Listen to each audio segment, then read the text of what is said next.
Hey, what's up, everybody? This is Tim Hart, branch manager of Van Dyke Mortgage here in Fort Myers. Welcome to another episode of the HartBeat Show for Realtors. Here with my boy, my buddy, my fellow B&I member, Lewis Worrell from Always Affordable Electric. Lewis, how you doing, sir? All right. How about you? All right. Just all right? Come on. All right. I'm all right. All right. Workday's almost done. I could be better. Yeah, no, I hear you. Lewis, this show is for realtors, and talking with you the other day, we were talking about electrical panels. Okay, this issue shows up a lot with home inspections. We hear about it with insurance companies, et cetera. So we're going to get into that. All right, you gonna be ready to talk about that? Yeah. Okay. But before we get into that, Lewis, tell us about Always Affordable Electric, if you don't mind. And I lost you, but keep talking. Always Affordable Electric. There We're you a are. small family. Sorry, someone was calling in. We're a small family-owned company.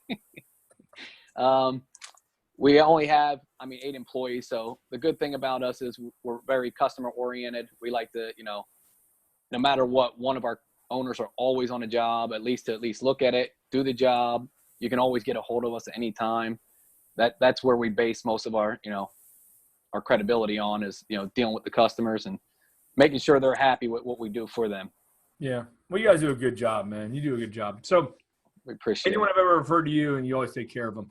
That's why I trust you, man. That's why you're here. So let's get into down to business. So these realtors out there, they can take a few tidbits from what you're going to say, the knowledge that you're going to drop on them, Lewis, and then they can go out and make some money or save some clients some money. So let's talk about the electrical panels. It's an issue. It shows up with older houses, I assume older houses, but with insurance. So what type of panels are these? What are the names of them that the realtors need to keep an eye out for?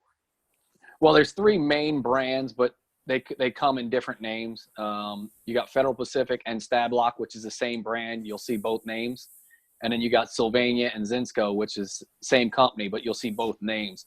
They're, 2 companies technically, but you'll see 4 different names for those companies. And then now the newest one is Challenger that they're starting to hit. All these panels, what they're doing is they're not tripping. The breakers aren't tripping when they put, the incorrect amperage on these breakers. They have numbers on them, so they should trip at, 20 or 30 amps. But what's happening is people overload the circuits because of, now everything's plugged into a wall. So you're drawing so much power on these circuits, and they're supposed to trip when they overload, but they don't. So when they don't, they either melt the bus bar in the panel or they burn the wire up back, all the way, as far as it'll heat up. It'll burn that wire as far as it'll go until that breaker trips. And the Federal Pacifics, electricians will tell you, you can arc weld with them because you can literally just sit there and dead short something and it still won't trip. So, they've lasted long, but that's because, from time, we get more and more we're plugging in, between phones and tablets and TVs, and we're just drawing so much more on these circuits, and no one ever tests their breakers to see if they trip, or that's what happens.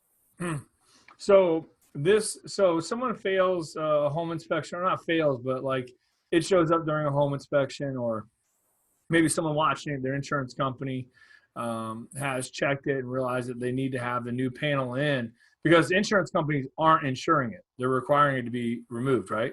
Yes. Or not removed, but replaced. Yeah.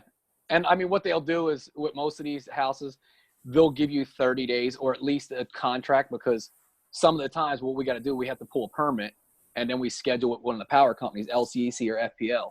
Well, sometimes these power companies can be out, 1 month to 2 months. So what they do is they have to sign a contract with, say, us. Then we send an email to FPL, LCEC to get the date, and then we send it back to you or, the customer saying this is the first available date. And then the insurance company will allow that at least until, because of the, there's no way you can get it done before that. Oh, okay. Gotcha. So they need to get it replaced, and then you're the guy to do it, right? And so, like, what is the average cost for these panels? It ranges anywhere from $1,500 to $2,500. What happens is it all depends on how many breakers you have in the panel and how they're installed, because some of them are, right on a block wall where we can just pull it off, put it right back onto the block wall. Some are in drywall. Some are, have Romex, and some have pipes. The ones with pipes are, more towards the 2,500 because you have to pull them out. You have to cut the pipes to the new size of the panel. And I mean, they don't move much. So it takes 2 guys to do one of those. So, I mean, it starts off, you have to pull a permit. Once you pull the permit, you schedule with the power company. And then once you touch it, I mean, the electrical inspector will make you upgrade certain things, such as, you know, you have to bond any metal pipes coming to it with a bonding bushing. You have to update your ground with 2 ground rods and an intersystem bonding bar. You have to strap your overhead riser. So that's where the price varies from 15 to 2,500. Is some of these things might already be done depending on how old your house is. So, I mean, it all depends on how many breakers and what actually needs to be done besides the panel. Gotcha. So when realtors are out there showing homes to people, is there like a, you know, houses before 1990 or not, you know, like, is there an age where these panels were prevalent, you know, like, or like after 04 to stop, or what would you advise there when they're out looking at homes? What year? I would say 1990 or before, because what Challenger was still being installed, the late 80s, it was still being installed. Federal Pacific was another one that was being installed up until the late 70s. And Zinsco is the same way as Federal Pacific. They were right around early 80s, late 70s, but Challenger was being installed all the way up until I think 1990. And now they've been even worse with those. You know, they've the development Parker Lakes, we've done most, I'd say, you know, that whole place is done with Challenger, and we've done at least 6 or 7. They've had 3 house fires from that Challenger panel. Dang. Yeah. So houses actually burnt completely down. So this whole development we had to go in there and do, we actually changed every panel in that development due to that. Will the insurance company cover that because it's that panel?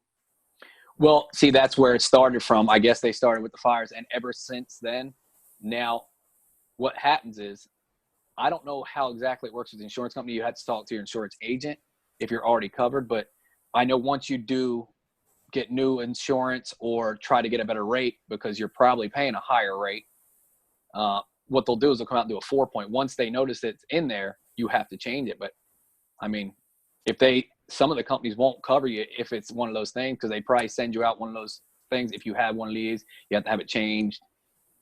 Right. So you'd have to talk to your insurance agent to make sure. Gotcha. So 1990 and before, realtors should keep an eye out for these type of panels, right? Yes. Yep. Okay. Cool, man. Well, good deal. So thanks for the info. Appreciate it. Good job.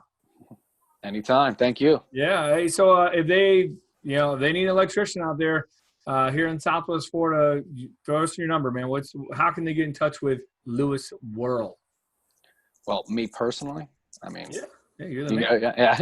Well, you can or call Adam. I mean, let's give Adam a shout out too, right? Adam's the man. Yeah. He does more work than I do. See, I always hear that. So I just walk around and look good, that's not good if I'm the one looking good for the company. And you guys are still open. That's scary. Yeah. people have a sick mind, I guess. But yeah, if you want, you can give us a call. Give our office call at 239-229-6377. You can reach Stephanie. She'll set you up for your free estimate. Our estimates are completely free. We'll come out there. You know, a lot of these other companies have hidden costs where they say it's a free estimate. They come out, they charge you $67, and if you use them, then they'll take that $67 off of your bill. So really, you're paying $67 if you don't use them. We come out, we give you a free estimate. If you don't use us, you pay nothing. Gotcha. Cool, man. Good deal. Well, thanks again.